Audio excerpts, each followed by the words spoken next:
What's going on, guys? NealGuides here. This is part 3 of the MaestroSquad analysis video. So going straight into it, it's now 1-1. We didn't finish the last video in the second half, and I'm just at kickoff now. He equalised a goal. I would say that I made a mistake from, and now I'm just trying to get back into momentum of the game. I think every time you get a goal back, I think the key is not to be too aggressive and not to rush. That's kind of my best advice I could ever give you. I see people too many times, they rush forward and make irrational decisions, and that's why they end up conceding more goals. It's all about psychological momentum, if that makes sense. So just in the first segment here, is going to see a couple of games going back and forth. I tried to get some counter attacks, but I don't really capitalize. And this is kind of how the game goes for the rest of the game, essentially. And here, for example, I have a good chance to defend this. I have Kimpembe selected. I don't want to rush to him. I just want to keep an equal distance towards him because I know essentially it's a 3 versus 3. So I don't want to push towards him in this instance. The key is, because I don't have the CDMs in sight, I just want to kind of keep him away from the goal as much as possible. So I make use of the jockey here. He does very good. And in this case, I know that my defender overcommitted, but I wanted to stop the pass going to Eusebio. And if he did do a drag back, I knew my left back, Tellez, was behind to ensure the save. To save the ball, essentially, or I can pick the ball up. But I knew worst case scenario, if he had a shot on goal, it wasn't really a problem because I could use the goalkeeper movement. He did a very good turn, so I actually went between my defender and my left back, which we'll see very soon. And the way I counteract with that is just by simply moving my goalkeeper upwards. The first thing that Ronaldo is going to do in this instance is just save. Now, of course, I anticipate that he's going to do a shot like a finesse shot here. I do slide with Tellez, and I do move my goalkeeper up. So what I'm trying to do is I'm closing the gap with my goalkeeper. And if you watch Tellez as a defender on the screen, I also do a slide tackle manually. As you see, I'm selecting him. I manually do a slide tackle just to close the angle. So if he does take a shot, Tellez can either block it or the goalkeeper will save it. So it's a relatively easy shot. Of course, this was pre-patch, so it was much easier to score finesses. But goalkeeper movement was still there to defend quite easily, if that makes sense. Again, corner, same thing. I tried to get a counter attack here, and you can argue it does pay off for a corner. Really good chance, with Griezmann. I'm through on goal. Well, not through on goal. I'm through down a wing. Now, see, he defends this very well. This is why he's a pro player. He's a formidable player. He has equal space between Ramos and Sandro, which prevents me from even attempting to cross the ball. I could do an L1 cross there to Sterling, maybe won't get it, but he's basically closing out the angles for crosses and driven crosses across goals and passes.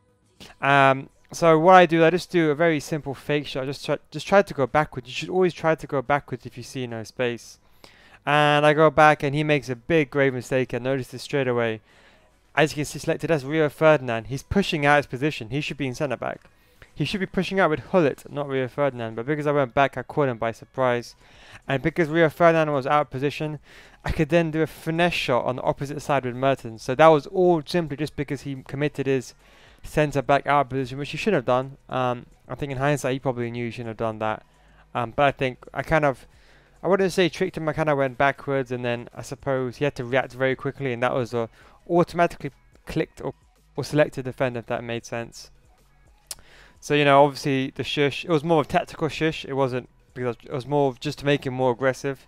I knew it was 72 minutes, and I knew at this point, I knew as long as I defended kickoff glitch, the game would be done. So, the usual way to defend kickoff glitch, as you know, offside trap, activate that straight away, as you probably saw in part 1 and part 2. The same thing. I select my striker in this instance, Sterling. But I do know it's kickoff now, and I have to be smart. I know it's 72 minutes. So I actually decide to think, and I look, he's committing his play. He's probably going to commit his fullbacks. His left back and right backs are high up the pitch. With kickoff glitch, take no risks. It doesn't matter if people might call you or call you a tryhard, especially as a pro player. Just bring back a striker. What I do now, I do striker drop back. What this does is it actually asks your strikers to come back on defense while you're defending. So even, for example, on my custom tactics, Mertens as a striker has stay forward on his instructions. But when I put strikers drop back, my striker the tactic automatically overrides the instructions, so my Mertens comebacks and defends, and that means of course you won't be attacking presence forward, so when I do get the ball back he won't be staying forward for the counter attack, but that's not really much of the issue here. For me the issue is right now is 74 minutes, it's kickoff glitch, and my logic is just defend as much as I can. I did give away a foul, I didn't mean that in hindsight, but free kicks are very dangerous. Now, I know straight away that he's going to do a kickoff, a free kick kind of tactic. I know Griezmann is selected, but I know on a radar, Mertens, which is my striker, is in centre forward, well, kind of a cam roll. And I want to bring back Mertens, which is kind of off screen at the moment. And I want him to be near Ronaldo, because I know he's going to pass the ball to someone like Cruyff or Hullet and take a long shot or a finesse shot. So what I do now is, I manually move the right analog stick, select Mertens, and I bring back him. And because of that, he had to make the pass with Cruyff. If I didn't attempt to bring him back, I would have been screwed and maybe would have scored. Now here again, it's the same thing. I can see on the radar he's got two centre backs. Both his left back and right back are committed so highly. Now obviously, you have to be realistic. It's 76 minutes, and you have to be smarter than you think. At this case, I have no fear in bringing back Mertens. Especially this is obviously pre-patch, and first time finesses was so OP. I wanted to secure the outside the box with Mertens. Even post-patch, I will still do this. The logic is, you want to stop the passes going to the main strikers. In this moment, it was mainly you could say the first time finesses I was worried about, so I didn't want to take any risks. And you need to be real, it's 80 minutes, I don't need to get another goal back, if that makes sense. I do unfortunately make a mistake there, but I wasn't worried again. Same thing, what's he going to do? Kimpembe's blocking up the near post, so you can't go near post. He's going to go far post, so I just move Areola far post, and it's a relatively easy save. And to be honest, at this point, I thought the game was done. I said I had a throw in, I thought the game was done. It wasn't much of I knew I had 10 minutes left. I don't really park the bus or, I don't waste time, you could say. But the game makes a grave mistake here. Now, Valencia has a 2-star weak foot. Now, I do a simple right-footed pass with enough power to get to Pogba. It's actually a driven pass. But for God knows what reason, the game decides to do a left foot 2-star weak foot toe punt, and I concede, and he shushes me. Fair play, that's his revenge for me shushing him. But I essentially lost the goal because of the game, and this is why I say you can't be angry with the game, because obviously I didn't mean to do that. That's just part of the game. That's just the mechanics in the game. Sometimes the game messes up in that instance, so don't if that happens during game, don't let that get to your head. Try to keep your emotions in check. And to be honest, the final 10 minutes, it kind of becomes a battle of, can you get the last goal? I would say I tried to play reserved, but when I did get a chance, I did go forward. But I also didn't want to concede. You have to be smart. Sometimes you have to be smart and know when to play for extra time. So, for example, here, I get a free kick deep in my half, right? And I know very quickly that there's 3 players I can pass to. I want to do this short. I'm not going to lob the ball up because you've got Hullet and Vieira in midfield. I got 3 players I want to pass to, but immediately I see that he's got 3 poacher strikers right next to him. Now obviously he can take the ball off me very quickly, so what I do now is I want an extra player where the yellow marker is. So I actually changed the free kick taker to my striker, because right now it's on Marquinhos. So when I change to Mertens right now, what it does is it actually creates an attacking option. See how Marquinhos was there, unmarked? What it does by selecting a striker is I have another option to pass to essentially. So it's quite good if you normally play it short. He does a fantastic. He reads me very well there. I thought he wouldn't read me there, but he read me very well.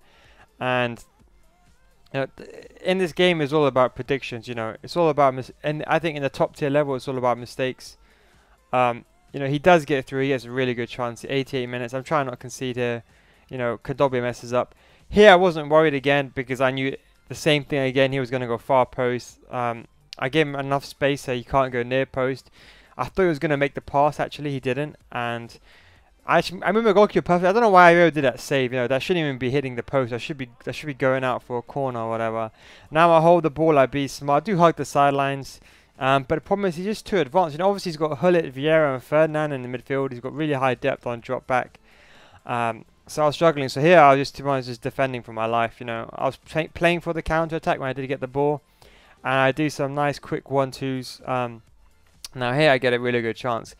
Now, and to be completely honest, right now, 92nd minute, I would tactically foul myself here. I thought he was going to foul me. I was waiting for it because he wouldn't get a red card because Ferdinand was a bit in front of my striker and I was clear on goal. He didn't foul me. Maybe it was a bit too far away. And I get really good chance, really good fake drive back, go back. And here I'm thinking, it's it. The game's done. Simple, low-driven finesse, curled finesse into the corner. And for God knows what reason, Sterling does it with his right foot toe punt when he has a clear chance with his left foot. I should have scored that. But that's the way the cookie crumbles, I suppose. There's nothing you can really do about it. I mean, he did hit the post, but in fairness, I moved the goalkeeper. My goalkeeper just made that over-exaggerated save, you could say. So kind of going into full time, you know, you have to be smart. You know, at this point, and if you look at the stats, the game's I mean, I have a bit more possession. The game's pretty much even. It's not like one team was parking a bus or whatever. We're both going, you know, hammer and toms, you can say, against each other. Now here, I was looking straight away, looking at what formation he's playing, and also look at his sub bench. He's got Depay, Martinez. Now I know very well he's going to bring these players on very soon. Possibly for Mahrez, you know, possibly for Cruyff. You know, you don't really know. I'm just making predictions right now. And I wanted to bring on I didn't want to bring on Paulinho. He doesn't really have attacking threat. I wanted to bring on a striker. I didn't have anyone really. The only player I had was Jamie Vardy. Now he's high work rates. I wanted a bit more defense stability as well. And obviously Sterling missed that shot. And I felt I wanted a right footer in Cam, which was really good at shooting, rather than Sterling shooting was not that good. So again, you know, kickoff glitch, you know, the same thing as usual. I still have striker drop back on for defense stability, but you know, the usual. Select the striker, in this case is Jamie Vardy, and defend kickoff glitch. So here it's about being really smart. You know, immediately I see that he's bought Kyle Walker for Dani Alves, possibly because he doesn't want to get countered. But now I know Kyle Walker's got full energy, so he can track back and forth. So I knew the right hand side was going to be deadly. I'm still controlling Vardy, blocking out the passing lanes. You know, people think I'm running around aimlessly, but I'm not. I'm actually deliberately trying to block out the passing lanes. Kickoff glitches are, you know, unforgiving. We know this too well. You don't want to concede a kick. It's the worst way to concede. I'm blocking at every angle. He completely scuffs the shot. I mean, maybe in hindsight, maybe you could have finessed that far post. You know, hug the sidelines again as I went through part 1, part 2. Create some more space. Win the headers with my fullbacks. You know, he's got no chance.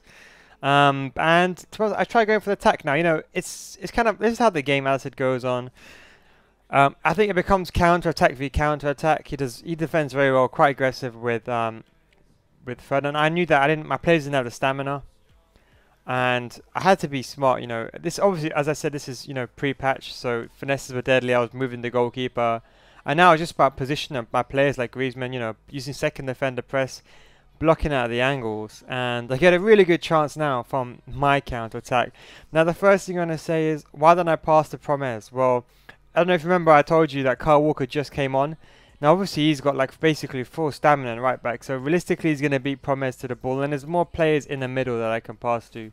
So I end up going down the middle, Jamie Vardy. I get a good counter. Like, I'm thinking, you know, if I get through here, it'll be a decent chance.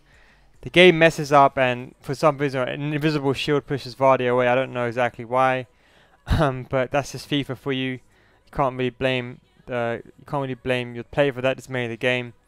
Again, just defending, and just block. This is when the meta was kind of finesse shots, and here I get really good shots from Mertens, a good breakaway. If I made that pass, I would have gone through, but he timed that. He did a very good tactical foul there. Again, same thing, and I get a really good chance now. Now this is all about deception. Quick 1-2s. Now see, I deliberately want to go downwards. I really intentionally want to shoot top right corner, but what I try doing is I go downwards. I make it look like I want to pass to Mertens. See, Mertens is making that run. I go down, change to my right foot and do a finesse shot. Very simple deception. I tricked him. Of course, I shushed him. The tactical shush again. And this is the end of part 3. I hope you enjoyed the video. Part 4 will be coming again soon. Thank you very much for watching. I hope you enjoyed, guys. Take it easy.